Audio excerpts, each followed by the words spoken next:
Who that family? Check out the Pro Shop. That's right, the Pro Shop is the platform store where you can go and buy all the latest merch to support the platform. Available at the Pro Shops, we have dozens of hundreds of products available for you and your family. Unisex tees for men and women, hoodies and sweatshirts, tank tops, kids and baby items, long sleeve tees, mugs, pillows, wall art, bath bedding, face masks, phone cases, stickers, bags, fanny packs, socks, hats, and many other items. Please feel free to check out the Pro Shops. The link is in the description section below. And remember, it helps the platform continue to grow. Check out the Pro Shop and who that too.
You're listening to the Pelicans postgame report on the PRO Media Network for all things Pelicans. Half were horrendous from an effort and energy standpoint. We just didn't bring anything. That starting group at the start of the second half, we weren't running back hard. We had no sense of urgency defensively. We dug ourselves a hole. Guys came off the bench and we fought our way back into the game. The thing you have to understand when you're playing, okay, so Kyrie's a really good player, and they've got a ton of shooting, okay? What you can't give up are, like, some things are hard to stop, but you can't give up the easy baskets, like the transition hoops. And I think, there were only 3 of those. Well, it's basically a one-possession game. Losing guys on a cut, not blocking out Bruce Brown coming to the boards. Like, all of those breakdowns are the ones that get me. Guys even running off a screen, hitting a 3. I didn't think we did a good job getting through screens, but okay, those shots aren't that easy. But just the breakdowns, we get up on Kyrie and a guy rolls and we're late on our rotation. Like, it's frustrating because it's not like we're losing games by 20 and we're not good enough. We're right there. And if we would play with a little more sense of urgency, if we would cut out some of the turnovers, not that we had a ton tonight, but we had some really bad ones. If we would, our rebounding's been good all year. It wasn't tonight. If you would do some of those, like, you come out with wins. And, it's just we're not getting over the hump and doing that. Too many breakdowns over the course of the game, just breakdowns, lack of concentration, things like that end up making the difference in the game. Our defense, which has been getting better, was awful tonight. It was just awful. I didn't think we played well, focused, or hard consistently. So our offense got us back in the game and kept us in the game. But defensively, we were really, really bad. You had 41 bench points tonight, and we saw Najee and Kyra play real meaningful minutes down the stretch. How do you think they performed? Yeah, they played well. We went with Najee maybe for too long. Poor guy was exhausted, but he's playing well. So we wanted to leave him in the game. It just, our guys, the thing is, they haven't let go of the rope. They're trying, but they're trying from an offensive standpoint, and they've been trying harder defensively. Again, it's just breakdowns, and I don't think our guys understand how many points we're either giving up or leaving on the table I'm not talking about making shots and things like that. I'm talking about, plays that are easily, not easily, but are relatively easily taken care of. That's to me the frustrating part. Yeah, at what point do you kind of cross the line where you no longer say it that you use as an excuse, or I guess where is the point where you say, hey, some of this is youth and some of this is a bigger issue that we have to address. Well, I know I've mentioned youth at times this year. I don't think, I mean, I hope not. I don't think I've ever used it as an excuse. Like, you're a professional basketball player. Like, to me, where the youth comes in is, Kyrie's a 20-year-old point guard. Zion's a 20-year-old handling the ball. You're going to make some decision mistakes. Running back on defense has nothing to do with youth and inexperience. Getting down and competing defensively, nothing to do with youth and inexperience. Blocking people out, nothing to do with youth and inexperience. Getting beaten on a cut, nothing to do with youth and inexperience. So those things, there's no excuse for. Now, somebody, comes and traps you as a 20-year-old point guard and you don't make the right read. Okay, you need time to do that stuff. But I don't think tonight our lack of experience had anything to do with the result. Nothing.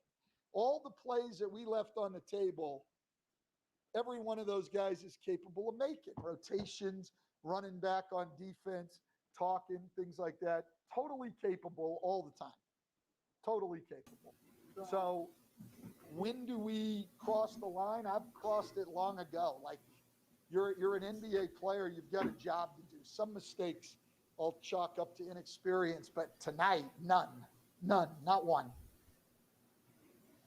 For all things Pelicans, you're now tuned into the Pelican Post Game Report. Here, a very upset and angry Stan Van Gundy chime in on his analysis on the game as the Pelicans lose their fourth straight game.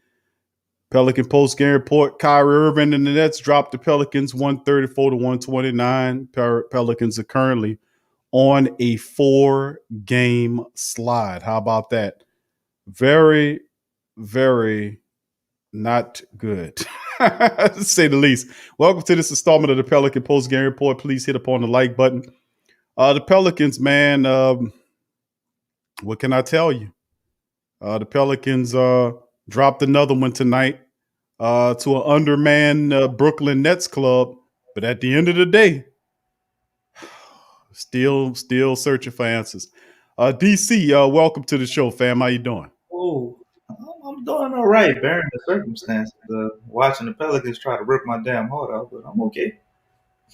Well, let's talk about that, bro. Let's talk about the Pelicans' messed up game, and as it was said in this one, man. What do you think about this one? Man, I mean, where do we start? I think the number one thing that really pisses everybody off is something that Stan Van Gundy said. Like, we don't get blown out by 20 points. You know what I'm saying? We don't. It's obvious we have the talent and the ability to be able to win. So they just can never seem to pull it out when they play against veteran teams, in my opinion. When we run across your Orlandos and Sacramentos and other teams where they got their young guys and they're trying to get something going, a lot of times we're able to pull out the victory there.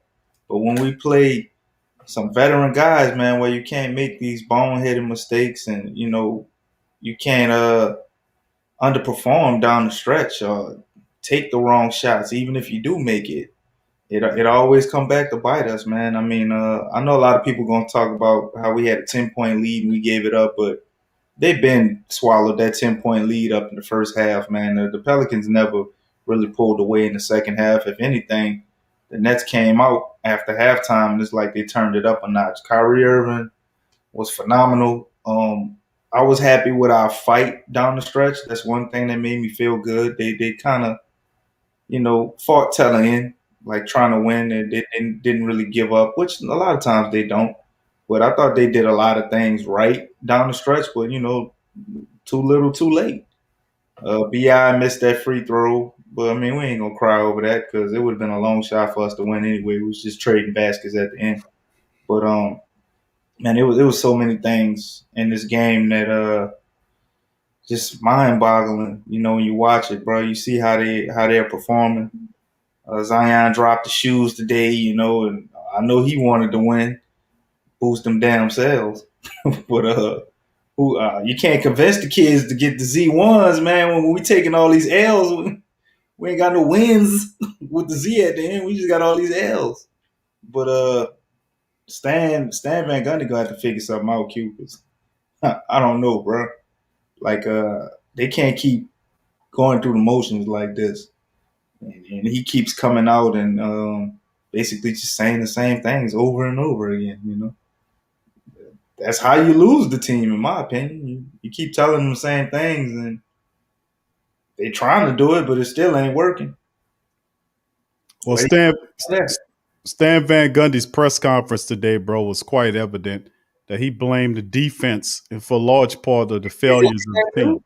That shit, he always blamed the defense. Well, I mean, he's not exactly fibbing on him now. No, he's not. The Pelicans' defense is sorrowful. They're one of the worst teams in the league defensively, statistically speaking. And and he's saying that they're improving. I don't see a complete improvement process there. You know, I as a unit, You ain't see him improve on defense? I'm not well enough where it would make something consistently happen to win some of these contests. I mean, it's not just okay. Kyrie Irving took over in the second half and just ruled this game like most great players do. Mm-hmm. But it's just, what about the other teams that that we played? You know, what about the two games against the Knicks that we played? Well, we should have had that contest as well. We can't consistently make the clutch plays when we need to, defensively speaking. The failure to foul by Bleeding Sore, which resulted in Lonzo foolishly stepping toward Derrick Rose in a harmless basket while leaving Bullock open for the three. You know, systematically breaking down, people are confused. It appears at times guys are wide open with shots. They're late with rotations. I mean, it's just the standard story. And the Pelicans have played almost 60 games so far, and we keep hearing the same thing about their inability to consistently play defense. And usually, when that's happening, you got a very talented team. People start pointing at the head coach and say, "Q, it's Van Gundy all the way," But he just said something that about these are professional basketball players. We've got to own this to a degree and play basketball for the summation of the full game. And it's just very, very hard to watch the Pelicans, lose against a team. I know they were missing KD, James Harden, but guys got, that you didn't see score a lot of points started to score on the Pelicans. And you got to attribute that to sorrowful defense when you've seen several double-digit scores off the bench to help the Nets carry the day. I mean, my goodness, guys who don't really score like that were scoring against the Pelicans. How do you decipher that? Man, I mean, you don't. You just chalk it up as an L and move on, bro. But I mean, Chawunga or whatever, however you pronounce that dude's name, he the only guy. Lawawa, I don't know who. He the only guy I've seen scoring that don't really score for the Nets. I mean, we all done seen Brown, you know what I'm saying? Blake Griffin was going to get it going. I think he was a person that gave him a lot of juice, kind of contributed to us losing. But guys like Landry Shamet and Harris, man, lit us up, Q. But that's the guys you would expect to do it. And Gerald Green, you've been doing this thing.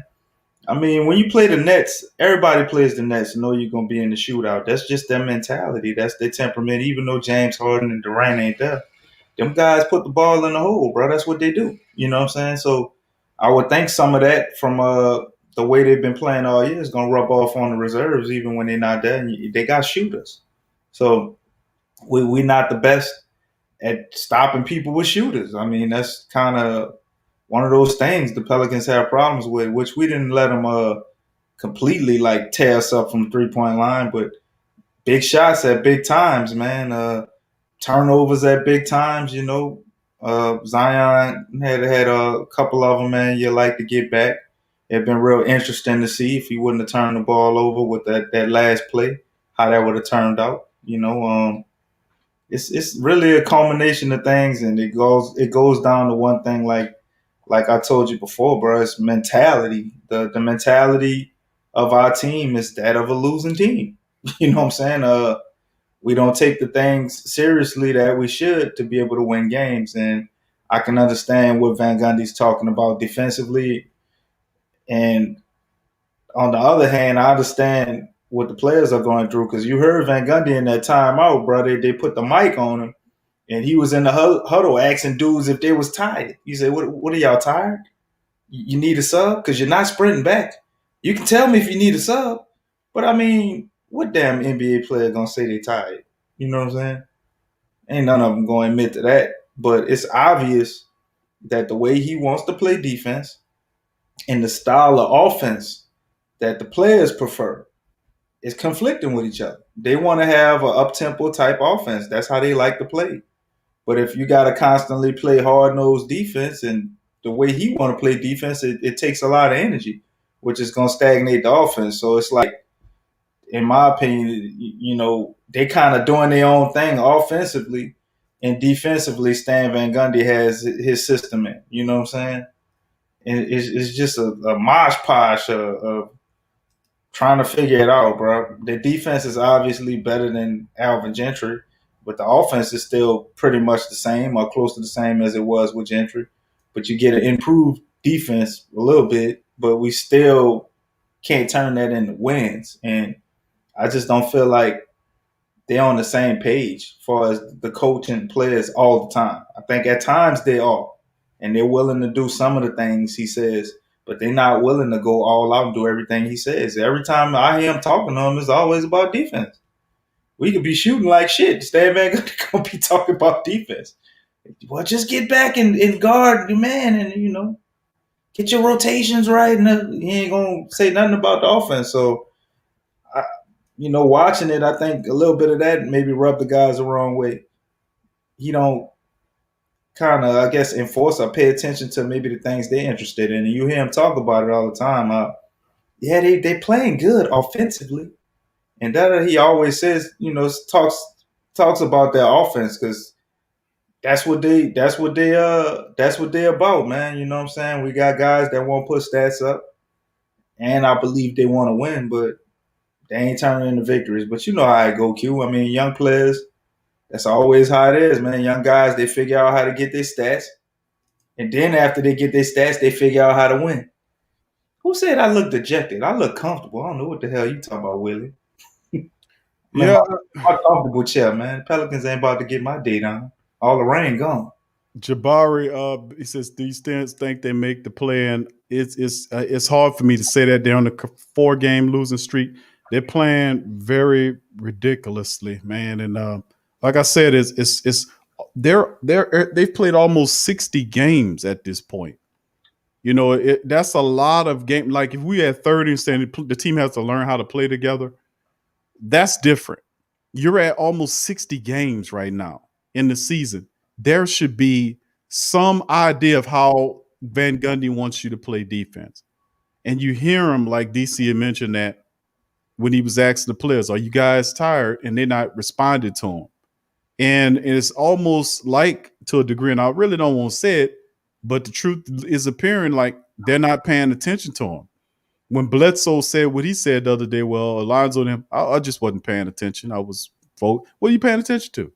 So, I mean, it's like, it's really disconcerting at this stage. It's like, listen, if I can't prompt you and promote you to up your game defensively with the playoffs within 15 games from now, we need to get into the playoffs, then what could I possibly do to get you to listen to me? So this was a big gamble by the general manager, but I still say at this point that I still think they do make the play-ins. I got to say that because sooner or later, something's got to hit. Either the bottom's gonna fall out completely, which means the pressure's coming, man. Listen, the pressure's mounting, and something is got to burst, and that's what I'm waiting for right now.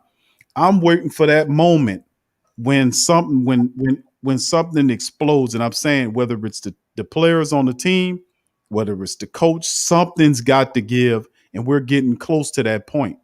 And then we'll see how it shifts. And but I really do think with the talent that they have and what they're doing, they have enough to make the play. They're very talented.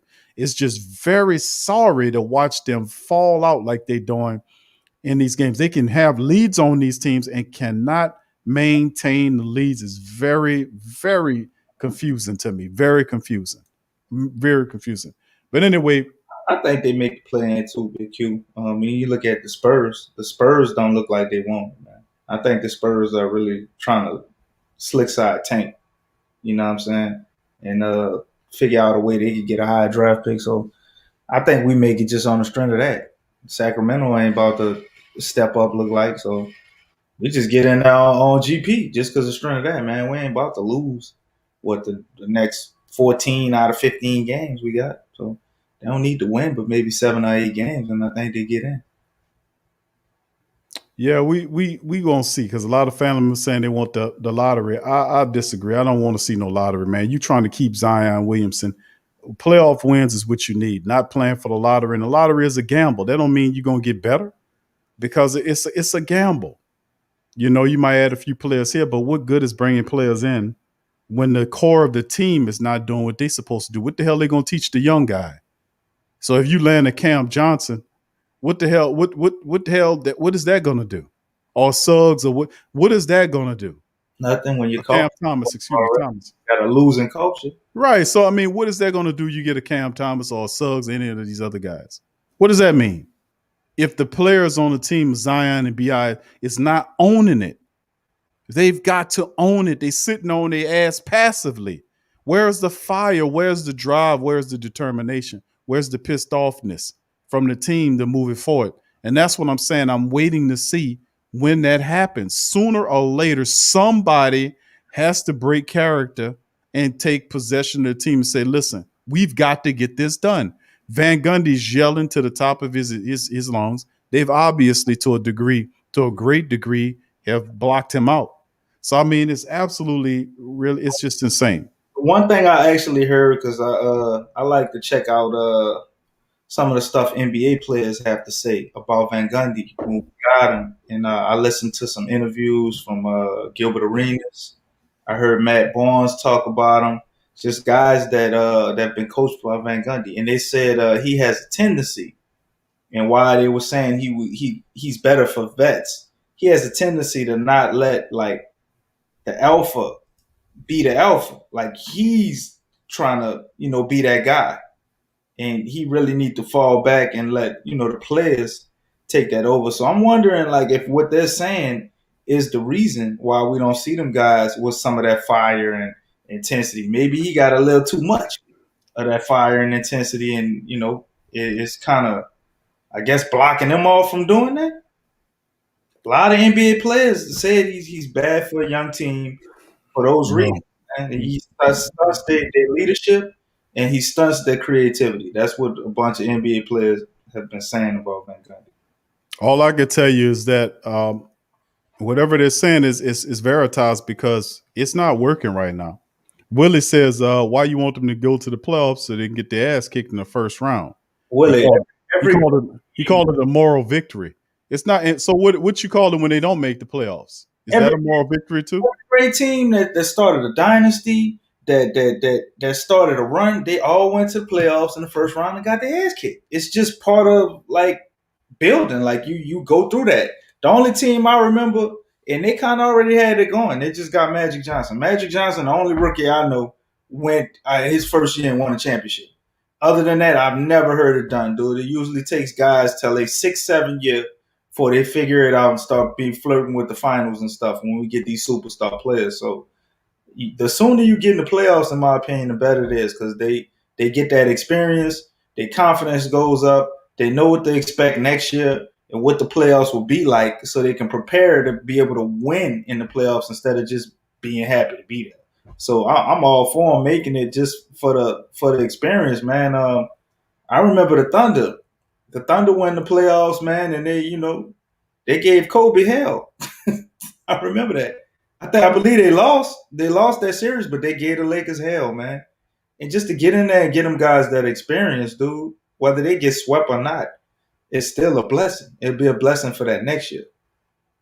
Absolutely. You got to build on something. I don't expect them to win a championship their first year, but it's all about playoffs. And when they get a taste of the playoffs, it's a different atmosphere for a young team. It's something that they can thirst for during the regular season to get back there so they can make some noise. That's what the playoffs is about.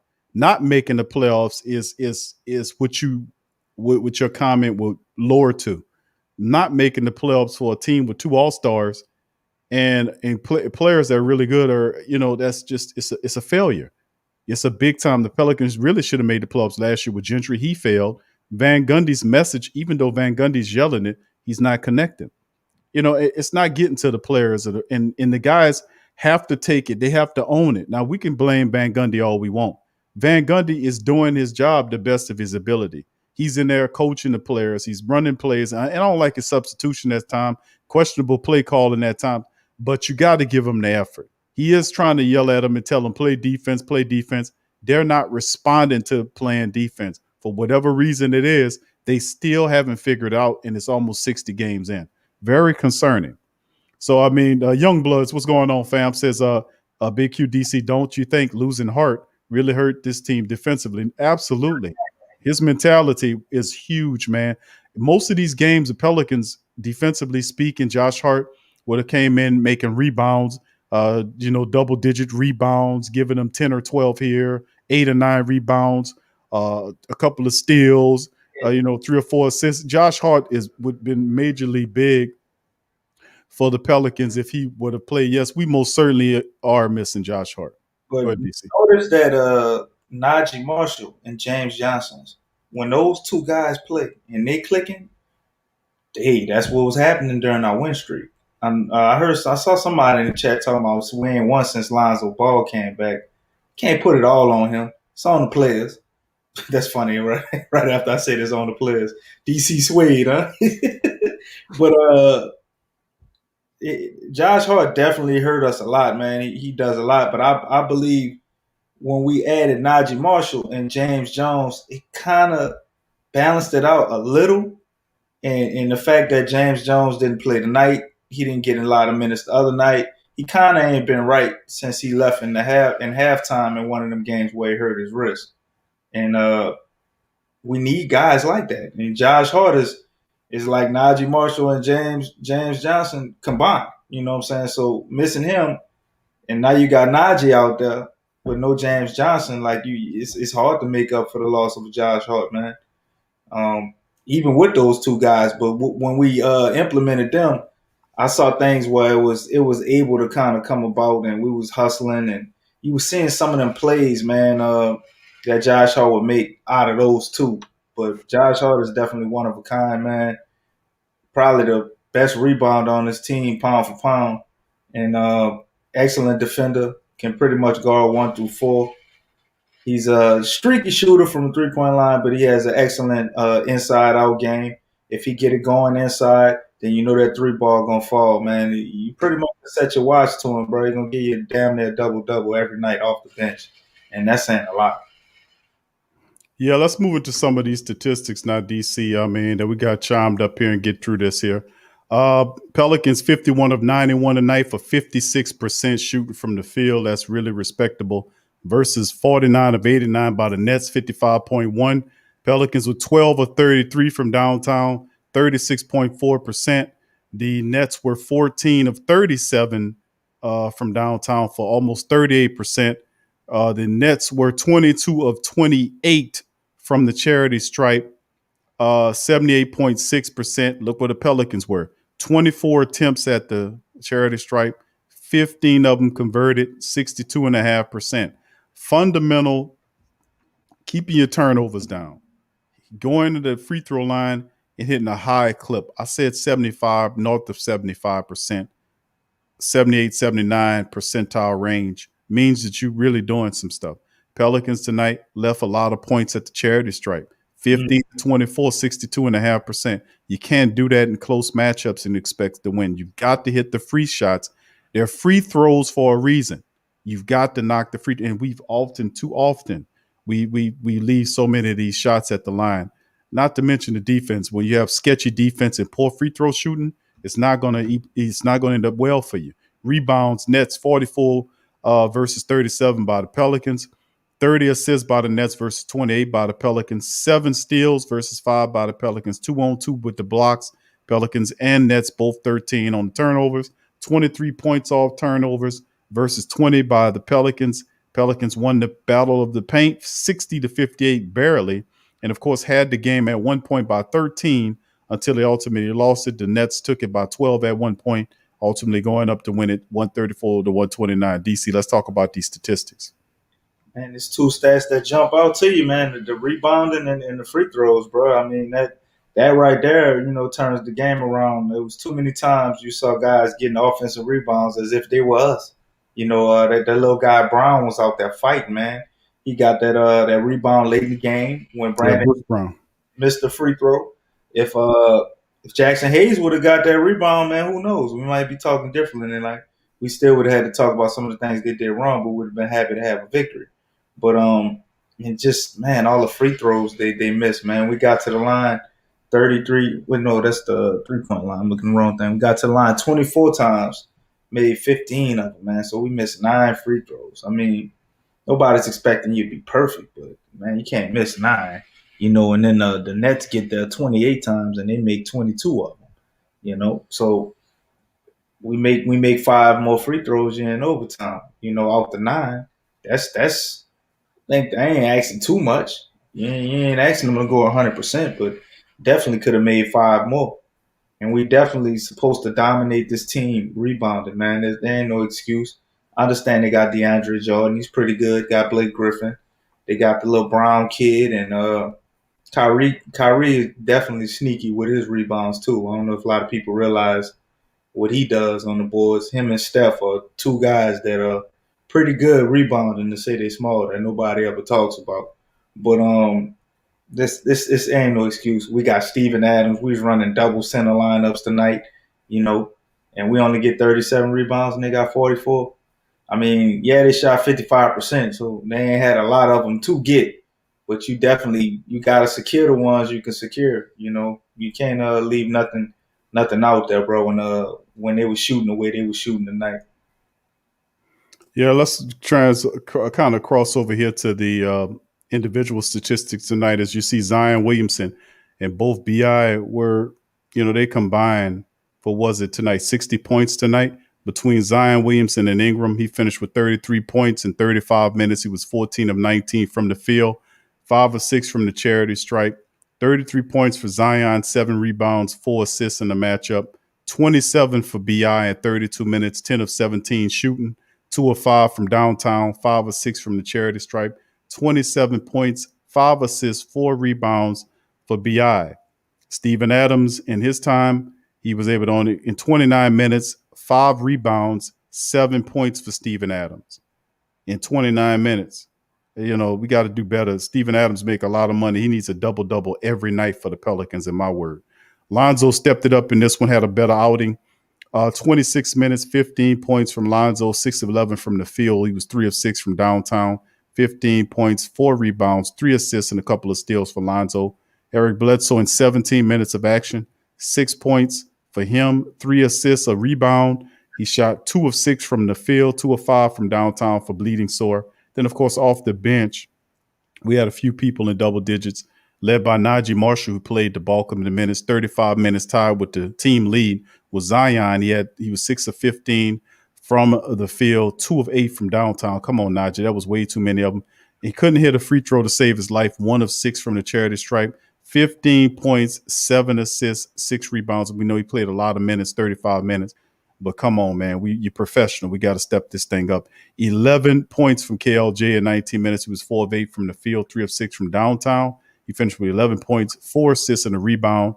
And, of course, 6 points from Wesley Awindu, 7 from Billy Hernan Gomez in 18 minutes, along with 3 rebounds. Jackson Hayes, 2 points. 3 rebounds, and 9 minutes of action. You look at what the Nets did. The top dog was Kyrie Irving in this one, 32 points in 38 minutes, 12 of 19. Looked pretty easy to me. 32 points, 8 assists for Kyrie Irving in this one. Then he had a lot of help too. 24 with Joe Harris in 32 minutes, 24 points, 10 of 16 from the field. He was 3 of 6 from downtown. He finished with 24 points, 15 from Jeff Green, and 9 rebounds, 6 assists. He was facilitating as well in 33 minutes. They got good production from those guys. And Shemet had 18 points in the matchup in 33 minutes, 7 of 12, 3 of 7 from downtown, and 8 assists. So you look at the backcourt of Kyrie Irving and Shemet, 16 assists between the both of them, 32 from Irving. Shemet had 18. So, I mean, and then off the bench, Blake Griffin in 28 minutes gave him 16 points, 8 rebounds, and 3 assists too. Now, he did foul out, but he did help him in a major way before he did. 11 points for Bruce Brown, 3 of 4 shooting from the field. He finished with 11 points and 11 rebounds. And then, of course, the other guy, Caruth, had 10 points in 22 minutes, another double-digit scorer to help the team. And that's both without Durant and Harden. And they still get the win. So, DC, thoughts on individual statistics here? Man, I ain't going over none of the net statistics other than Kyrie. I thought he played amazing, completely turned it up in that second half, bro. And down the stretch, you know, he went and he took this game. He did what we wanted the Pelicans to do, or one of our guys to step up and do. He took command of the game, bro, and he just took it from us. If Kyrie didn't do what he did, I believe the Pelicans would have won this game, if I'm being honest. We weren't playing great defensively all game, but I thought they tightened up and played better than they normally play in that little 4-minute stretch where we normally have issues, man. They were doing a lot of the right things tonight, which is why this loss didn't feel as bad as, you know, it felt the other night when they just took our heart from us. We would have loved to see what Zion would have been able to do that last possession, but he played great as well, man. I mean, he had 33 points, 7 rebounds, 4 assists, a steal. Other than the 4 turnovers, I mean, you can't really get on Zion too much. I don't think he did anything to cause us to lose this game. I thought he played pretty good, and he showed up in the way he needed to show up for us to win, as well as B.I. I thought B.I. played damn good. The only knock I got on him is you got to make that free throw. You know what I'm saying? I mean, but he did go 5 for 6 on the night. He ain't missed but 1. But man, that was a big miss. Kind of would have kept us in the game, and Brown wouldn't have been able to ice it. But I thought he played well, man. He was very decisive. He was kind of a lot more smart and calculated on his ISOs and kind of when to take those shots. But the other thing, I got 2 things with B.I. He got to stop falling asleep on defense. It was too many times I seen his guys creeping out, man, and he just not knowing where the hell they at or not really giving a lot of effort defensively. I don't know if he was tired. He just kind of used his defense as a way to rest, but he got to figure that out, man. Our 2 stars played great. You know, obviously they could have played better defensively, but offensively they played great. Kyra came out of his shooting slump, bro. He got 11 points tonight. Hit some big threes. You know, looking real good facilitating. I actually liked the fact that he got out there more minutes than Eric Bledsoe, y'all. Stan Van Gundy did not run Eric Bledsoe down the stretch. That was a blessing. I really, really, really wish we would have won the game because of that fact. But Blade didn't give us nothing tonight, man. He didn't show up at all. He hit a couple of 3-pointers early in the game, and that was pretty much it. You know, his defense damn sure wouldn't have stopped Kyrie. I would have liked to see Lonzo Ball on Kyrie towards the end of the game. Though. I thought he had a few possessions where he guarded Kyrie pretty good. I think that might have been a better situation than having Najee Marshall on Kyrie, who's a rookie, at the end of the game. I don't know about that move. I mean, I understand we can have him guard Kyrie, but like the last 2 minutes, like we got him guarding Kyrie.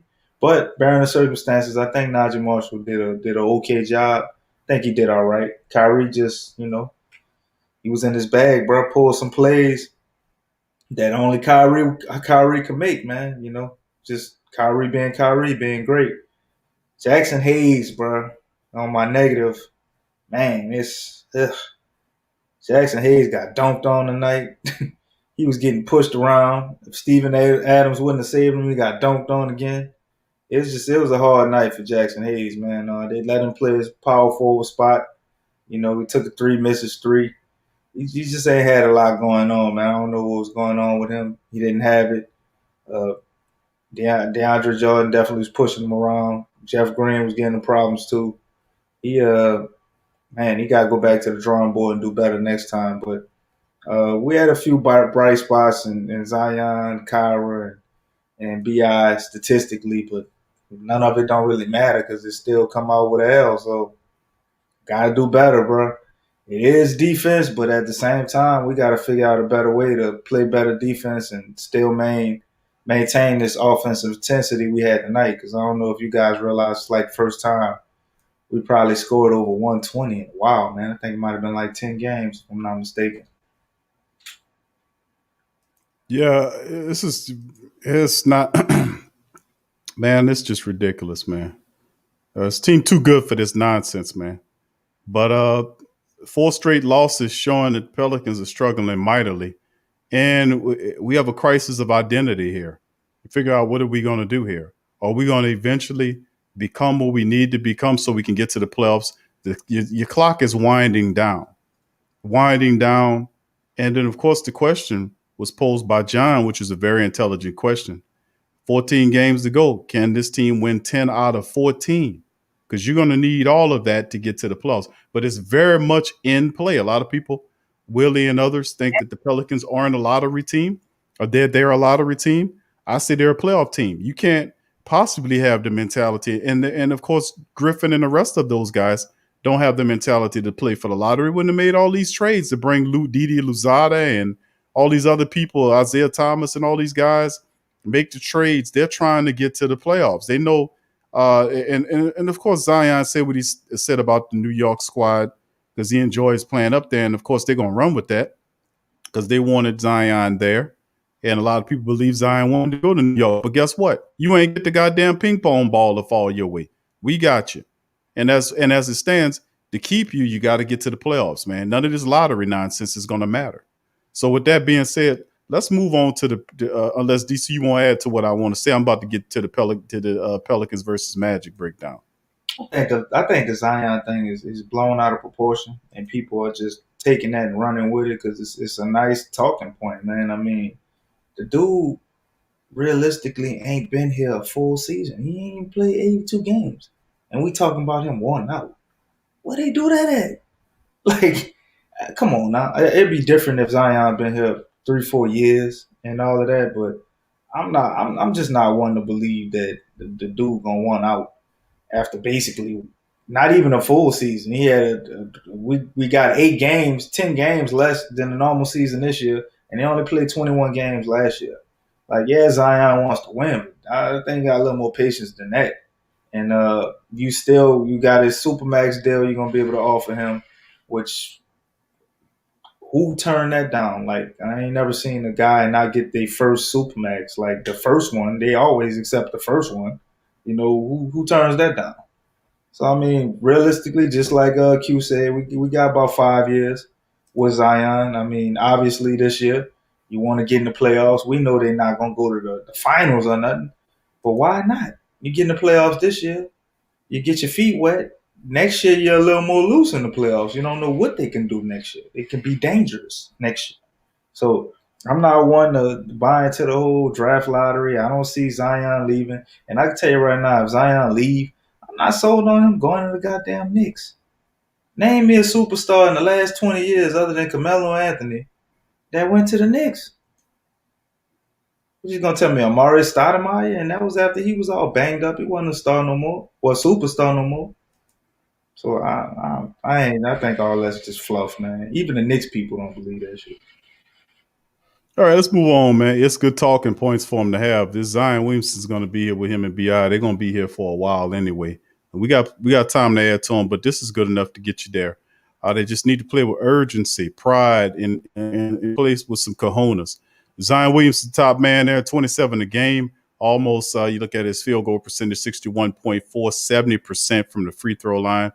Ross is labeled as the top guy scoring wise, 15.6 for the Magic, 41.2 shooting the ball from the field, 87% shooter from the free throw line. Top rebounder, Adams with 9 a game. Okiki is the top rebounder according to him. It probably is Wendell.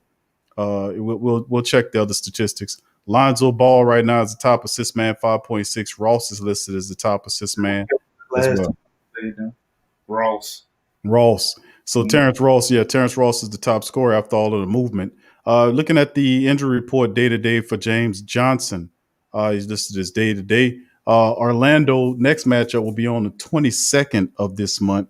A couple of days from now, Pelicans get even more rest and hopefully try to break that skid that they're currently under. Magic Ross is listed as day to day.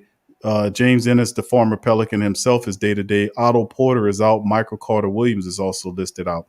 The team statistics showing you 114.5, 115.1 is what they're giving up, shooting just under 48%, 47 flat on the rebounds, 26 flat on the assists, 4.4 on the blocks, 7.3 on the steals, and they are losers 4 in a row, 4-6 the last 10 contests. Orlando 104.4, giving up 111.3, 43.2 shooting the ball from the field, 45.5 on the rebounds, 22.5 on the assists, 4.3 on the blocks, 7 flat on the steals. They're also currently on the 3-game losing streak, and they are 1-9 the last 10 contests. So this team is way worse than the Pelicans.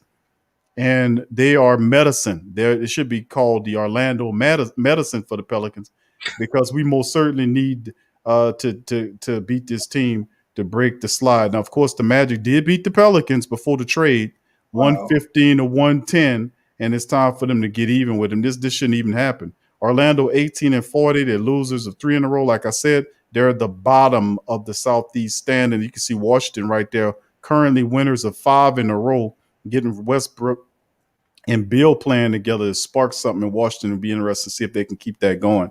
And of course, you know where your Pelicans sit in the standing rankings as well.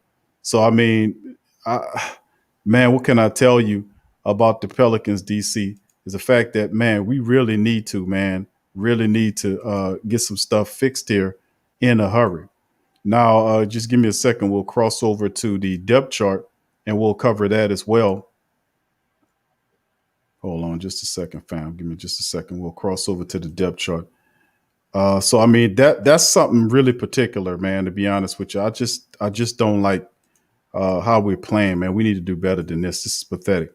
Hold on here. Let me get to the depth chart here. All right, and there go the depth chart right there for the family members. Let me enlarge it for you guys so you can see it. And the depth chart showing you this is who you're looking at playing. You got Michael Carter Williams is listed as doubtful, so you might see Greg Anthony's son, Cole Anthony, starred there next to Gary. I know I like him. I like him a lot when he was at North Carolina. I wanted us to draft him. Yeah, Cole Anthony. Gary Harris is there as well. We'll be playing at that 2 guard. They listen, Ennis might be out, as well as Terrence Ross. Otto Porter is there. So you'll see somebody playing at the 3 position, probably R.J. Hampton. Remember him? We drafted him. Chuma Okiki at the 4, and Wendell Carter Jr., who really took it to the Pelicans, when they played him in that matchup. And you got Mo Bamba there too, so they could probably throw Mo Bamba at that 4 as well. Ever? What's that? I didn't realize Gary Harris wound up over here from Denver. Boy, I thought they weren't going to never be able to trade him. All right, DC, we looking at it, man. And you're looking at their depth chart. They kind of ate up with the injuries. Mm-hmm. And this is most certainly something that we need to focus on. 18 and 40 right now, last place in their division, man. And what needs to happen here, man? We talk about this a lot. And if you can see some of their top scorers, is Vujacev, he's gone. Fournier is gone. Ross is definitely the top man. Gordon's gone. And Wendell Carter's averaging 14.3 as well, DC. Oh, right there. Wendell Carter Jr., bro. That's the first guy you named that's more than likely going to play. But they getting he's their top rebounder too. Right. And Wendell Carter Jr. is a good player, man. He's a walking double-double. He's real good. I don't think Chicago was excited about getting rid of him, but I mean, you get Vujicic, you know what I'm saying? He's obviously better offensively, but Wendell Carter Jr. is a better defensive player, really good defensively, and he can get you a double double. You know, he can score decent post game. He probably gonna get about 17, 18 points on us. Well, not tomorrow, but 2 days from now. But Cole Anthony is another guy we got to look out for that we're not familiar with. He does a little bit of everything, man. When he got it going and his shot is dropping, he can be very dangerous. He can attack and finish around the rim. He can also light you up from that 3-point line, man. He had a game this year where he hit the last shot for him and won the whole thing. So Cole Anthony is a guy we need to watch out for. You know how the Pels are, man. When guys on that perimeter sometimes can torture. So we need to definitely pay attention to him, bro. So that's the two guys, man, Wendell Carter Jr. and Cole Anthony, that I believe would give him the most problems. Of course, you got a guy like Mo Bamba who come in there and cause a few issues for us defensively. So we need to make sure we take care of that and know how to attack. But they last in the East, man.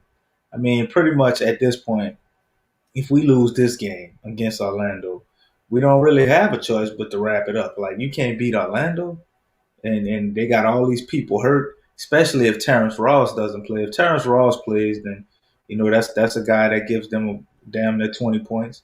But he's day to day and probably won't play. There's no reason for him to not beat Orlando. I don't care if we can't execute, if we can't hit 3-pointers. I don't care what we can't do. We just got too much talent to not be able to beat Orlando, unless we just giving up. That's the honest truth. Especially coming off losing to 2-3 winnable games. So they got to get this one. Obviously, family, I know y'all not super enthusiastic that they automatically gonna win this game, but they should. I mean, it's the Orlando Magic. This team traded away their best player. You know what I'm saying? And they're clearly prepping for the draft. So I think the Pels go in there and they handle business. They tired of Stan Van Gundy talking crazy in the press conferences. So they go and execute and get a W, man. I mean, all they pretty much got to do is give the same effort they gave tonight. They could be lackluster defensively. If they just play basically how they played tonight, they'll beat Orlando 10 times out of 10. Yeah, this is what, like I said, we call them the Orlando Magic, but you should call them the Orlando Medicine, because listen, we really need. I asked last time, I know, but this is really dire, man. I mean, you getting close to the dire. Something's got to pop and snap. They just can't fade into nothingness and go out like a whimper like this. This will really be something, because the onus was placed on Stan Van Gundy to take this team and put them in the playoffs. We know Van Gundy wasn't going to have them as a top tier team in the NBA, not yet, because you had to get them learning. But you most certainly think as coachable as Zion Williamson and Bi is, and Lonzo Ball, which is the core S, and Steven Adams. These guys are winners in life in terms of coming from where they played and collegiately. These guys know how to win. They are blue chip talent. So you would think Stan Van Gundy, who has a winning coaching resume and is a good basketball brain, a good intelligent coach, but wears on you. We did say that when we talk about Van Gundy, well, he wears on you. You know, he wears on, and I joked about it. Said I guess it's better for him to wear on you than fall on you. But at the end of the day, I just think that Squeaky will. But I just think what a lot of stuff that's going on with the Pelicans right now are internal. And meaning, like, the coach is yelling. It's not like the coach is sitting on his ass, not saying something. He's trying to communicate, and they're just not listening. They're not doing, and it's not like he's speaking Chinese or some foreign language that they can't process and do something with. This comes down to pride, man. Where's your goddamn pride? Where's your pride? Where's your pride? Where's the pride? Who's going to step up on the team? Not Van Gundy, to point a captain and say, you're going to be the ones responsible for getting on these guys' ass when they don't have it. Somebody has to step up and take possession of the team on the floor and say, listen, coach, chill out. We got this. You see? And that's a major part that I'm not seeing. There's too many lackadaisical mindsets on this team. The big guys, the big stars are too lackadaisical. It's like all of them in cruise control. Somebody got to understand the dire situation that we need. This is a playoff team. It should be in a playoff with 2 All-Stars. This is ridiculous. So I mean, that's the sticking point. And like I said, the Pelican post-game report, we're gonna be going all the way through. I still say they're a playoff team. I think eventually something's got to pop. Something's got to. You're on a 4-game slide and you're on the wrong side of the thing. You're supposed to be winning games, not losing streaks and streaking down on 4-game losing streaks. You don't have time for that. So, right. I mean, time will tell, man. If anything, time will tell the truth of what we need to do in these contests moving ahead. But if you can't beat the Magic, my goodness, man, could you understand what that means? If we can't beat the Magic, we need to reconstruct everything. You can't beat the Magic in a must-win. You know what I'm saying? Yeah, I see that, family. I didn't like Najee Marshall taking the clutch shots either. But, I mean, I saw it going left, like I said earlier, when Lonzo Ball flipped the switch and got it going. He went three straight possessions and scored. The man got an assist on the next possession. They get a foul. What Van Gundy do? Take him out the game. Like, what? How the hell you take somebody out the game when they got hot? What? He took him out to put Najee Marshall in, I believe. I mean, maybe he put Kyrie in. I don't remember. But, like, it's just stuff like that. Like, I don't get. Now, I understand maybe it was something I didn't see, and Lonzo might have not fully ran back on defense or something. And you figure he must be tired or whatever. But, man, you can't do stuff like that. And Najee Marshall's supposed to know he can't be taking no clutch shots like that. I mean, you know, he did hit a big 3 in the clutch on the other side before we saw him take one, and then B.I. got the rebound and kicked it to Carrot, who hit that big shot. I was a little conflicted on why they was going for 3 at that point anyway. I mean, we was down by 5. Like, it ain't like we needed a 3-point. It was good that we hit it. But if Najee shoot that 3 and we miss and they get the rebound, that's a wrap. We wouldn't even been able to have a back and forth like we had, you know. But it's obvious. We all know, and Stan Van Gundy has admitted that much. Offensively, he's got to figure it out. He says that, you know. Offensively, he feels like he's not doing enough or got the right stuff for him out there. And it's obvious because you got Bledsoe taking clutch shots the game before.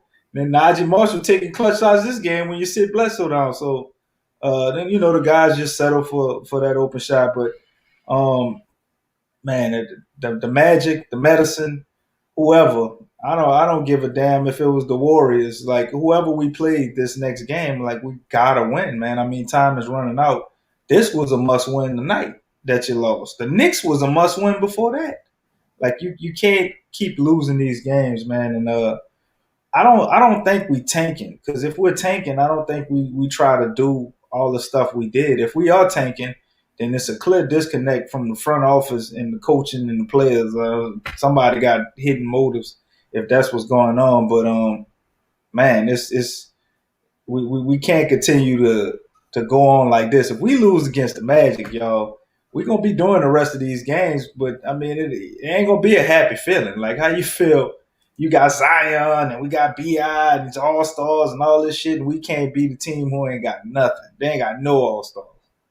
Like, you know how embarrassing that is in a must-win situation. So I'm putting my chips on the table. I see the Pelicans beating the Magic because, I mean, they got to. At this point, like, the players could go out there and mess up the strategy, but just have energy and effort, and they should beat the Magic. Like, they don't have anything.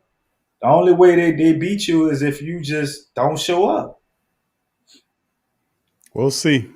Game's on the 22nd. That'll be going down a couple of days from now. The Pelicans have time to figure it out. 6 p.m. tip-off time in Orlando. So Orlando, one of the worst teams in the NBA. The Pelicans should be able to do what they got to do, beat this team, man. Come on, man. Bottom line, if you can't do that, then you're a sorry jackass. I'm bottom line. So with that being said, we're going to tip out on that, family. Thank y'all for chiming in on today's Pelican post-game report. We'll be back in a couple of days with the recap of the Magic matchup, fam. So, You know, I really do think this should be a win, man. This team, this Magic team, the Pelicans should be just abuse the piss out this team, run over, kick them all up in their ass, punch them upside the head, all that. Just knock them all kind of ways. Should beat you, run over them and destroy them is what I'm saying. So we'll see how it all shaking if they got some pride. But my goodness, man, they need to get up off their ass and do something. Why should we lower our expectations? Go off like, I mean, they ain't that high. We trying to make the play in, man. I mean, to stumble into the playoffs, I don't think that's high expectations, man. I mean, when you got a team, when you got 2 all-stars, that's what you're supposed to do. It ain't really that high, bro. But I get it, you know.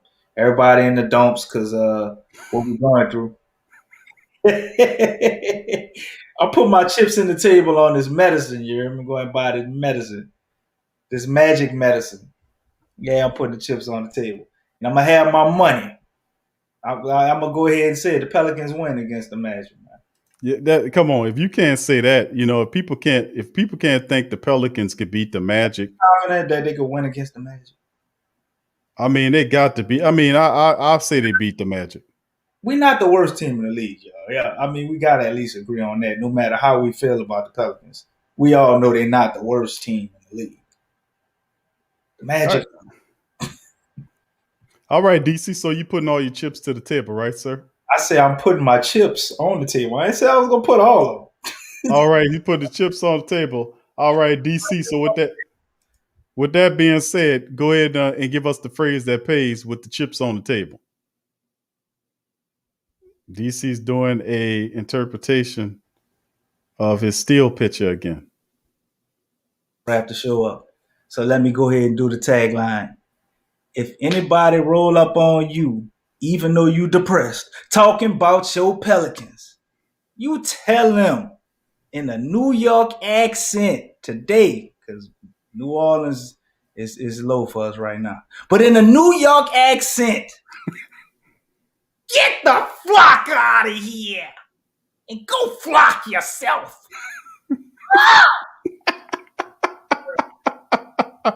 You better get out of here. That's right. You tell them. You better get out of here. You better get out of here.